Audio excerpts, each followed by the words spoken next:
give you a little view of what it likes to drive from my apartment, Sandpiper Apartments, to Arden Fair Mall, where I do DoorDash out of. So here goes.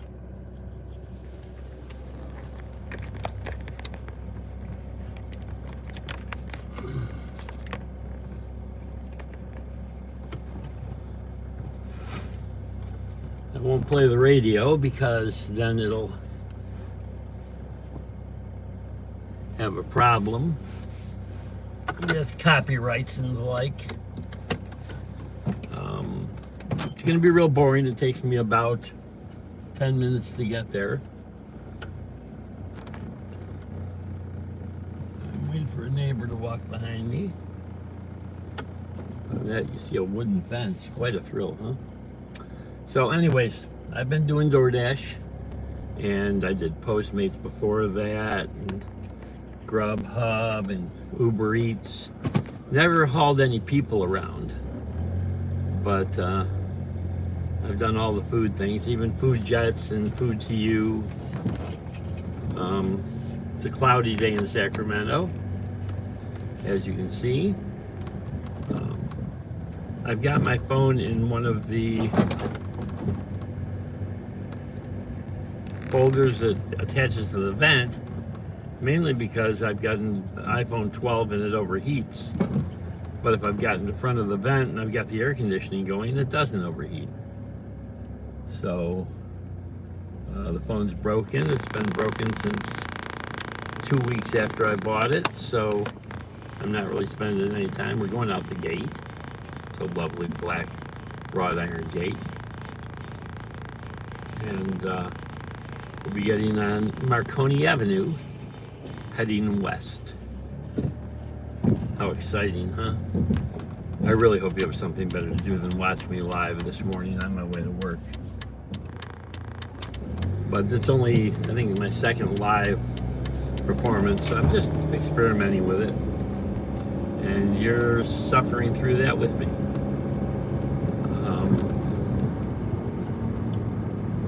I just got a message from my fiance.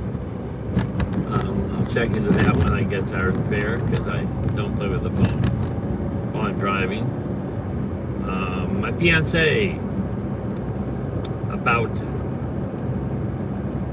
almost 8 years ago, next month, I got divorced. Or I was divorced. And I was suddenly realizing I was going to marry somebody because I like being married and I love being in love. And the girls I was hanging with, which helped cause the divorce, were not the sort of girls that is smart for a, at the time, 65-year-old. They're not the type that it's good for anybody to marry. Let's rephrase that, okay? Had a lot of fun, don't get me wrong. Worth every penny I spent, and I spent quite a few pennies. But I knew I was going to fall in love again. I mean, I'm hanging out with 19, 20, and 21-year-old girls that will do what you want them to do, as long as you've got some money. And as a result of that, I said, I have to come up with a good plan. Now, my first marriage lasted 10 years. My second marriage lasted 20 years and gave me a wonderful, wonderful daughter who I love dearly, and now a granddaughter. But I wanted the next marriage to get me over the finish line, so to speak. So at 65, I was thinking, it's got to last 20 years to get me to 85. Be nice if it lasted 30 years to get me to 95, because I think I could be done by then, if you know what I mean. So anywho, I'd had an online modeling agency back in 2011 when the Haitian earthquake hit, and it was devastating. I mean, 200,000 people died. It was horrible. I mean, it really caused Haiti to be in the condition it's in now. Anyway, about 2 million Haitian children and teenagers who had lost parents and lost homes and lost everything, jumped over the border to the Dominican Republic. Now, the Dominican Republic was a property of Spain. And although Spain's not a great country to be controlled by as a colony, Haiti was controlled by the French, and it was really devastating to their land mass because the French just wanted sugarcane, and apparently the topography of Haiti was a lot more conducive to just farming. And we've got a homeless person kind of walking all over the street here. That ain't good. Anyway, Spain did at least a little bit of crop rotation, a little less deforestation, and the Dominican Republic just seemed to handle being a colony and then an independent country a lot better. So as a result of that, if you'll look at an aerial view of Haiti and Dominican Republic, which share an island, you'll see that it just looks lush and green and nice over in Dominican Republic, and it's barren and everything is stripped down on the land, and the soil's pretty devoid of the mineral content you need in Haiti. Okay, so all these kids leave this country that's devastated by earthquakes and go into the Dominican Republic without parental supervision or anything. And kind of encampments spring up all over the place. Well, there was quite a problem because now you've got millions of teenage girls and boys in the country without jobs. Meaning that basically, if you're a Haitian or a Dominican young man with a job, and you've got 20 girlfriends, whoever you had before the earthquake, and all the Haitian girls that are there that are hanging out with boys with no jobs and no money and no way to date.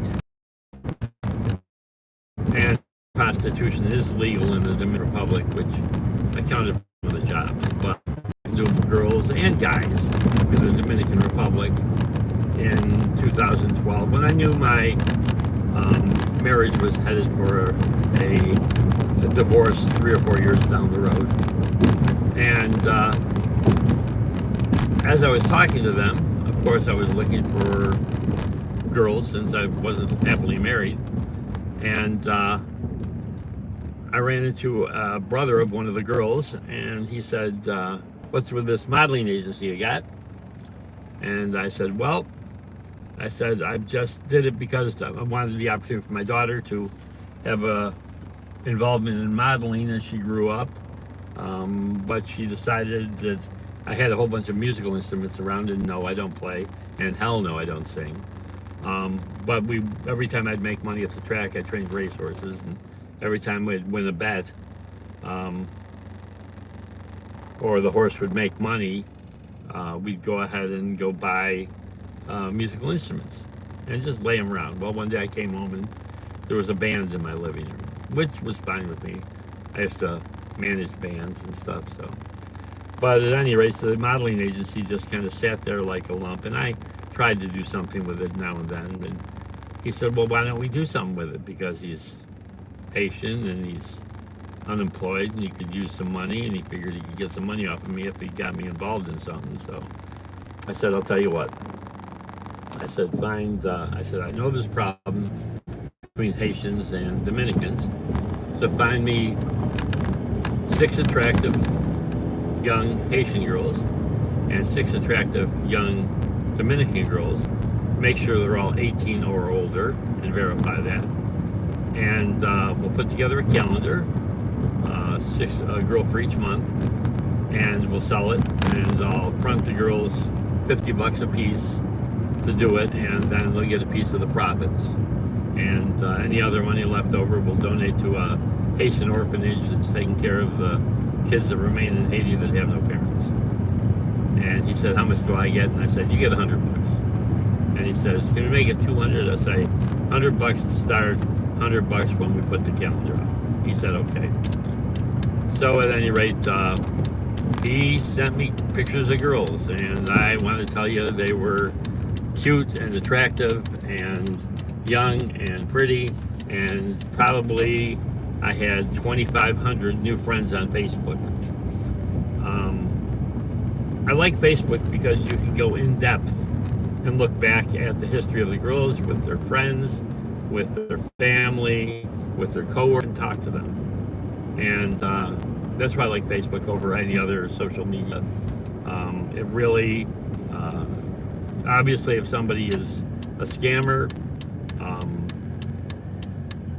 it shows up real quick. And if they have a real life that you can verify and see whether it interests you and they interest you, you can verify that as well. So anyway, put together selected the 6 girls, Haitian, and 6 Dominican girls. Of course, they were all living in the Dominican Republic by that time. And I paid them, and I paid him, and I put out the calendar, and of course, it didn't sell, but it was fun to do. And I think it cost me a total of $1,000, maybe, somewhere in that range. Maybe $2,000 at the most. And I sent some money over to be donated to an orphanage. And he's a pretty good guy, so I'm sure he did. We're pulling in the Arden Fair Mall parking lot now. And so at any rate, cruising through the pictures, I saw one girl that is the exact image of what I thought I would be in love with for all my life when I was 14, 15 years old. And I just kind of dreamed up this girl. Of course, no personality. I didn't think of that. You're a 14 or 15-year-old boy. All you think about are looks. And she was exactly the girl that I dreamed up at this juncture 50 years before. So I just said hi, and she said hi back. And I said I liked her photos, and left it at that. And then I looked at her profile, and at probably 15 or 16 years old by this time, she was engaged to a local boy. I did a little research, a good-looking guy. And he was like 3 or 4 years older than her. Probably a friend of her older sister who was one of the models that we selected and then didn't use her photo anyway. So anyways, fast forward a little bit, a few months, and she texts me and says, I want to be a model. And I said, well, you look a little young. I really don't want to deal with international stuff. I said, you're very pretty. I said, I can see why you think you should be a model. I agree. But at this age, it would just be a head wrecker, and I'm going through a divorce, or heading for a divorce, and I just don't have time to guide you through it at present time. And she says, I want a new dress. Send me $30. I thought that was pretty ballsy of her, and pretty cool. And she says, make it 50. I want some high heels too. So I sent her $50. I had to send to her mom because she was underage and didn't have any ID. And I thought that'd be the last I heard from her. Well, every now and then, every couple months for the following, I'd say, 2 years, she'd message me on Facebook and complain about her boyfriend. about him not taking her out on the weekend, to which I'd reply, he's 19, you're what, 16 now? I said, you can't go to the places he can go with his friends, and he's a guy and that's what he's gonna do. I said, no, it's not right, but that's what he's gonna do. And